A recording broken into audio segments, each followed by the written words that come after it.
and 4.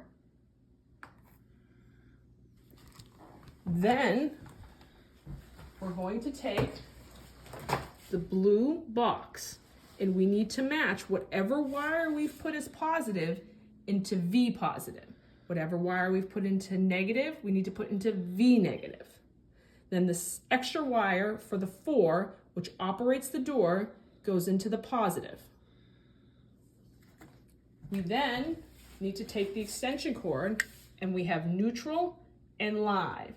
Neutral is the larger piece.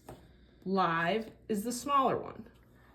We take that and we plug it in.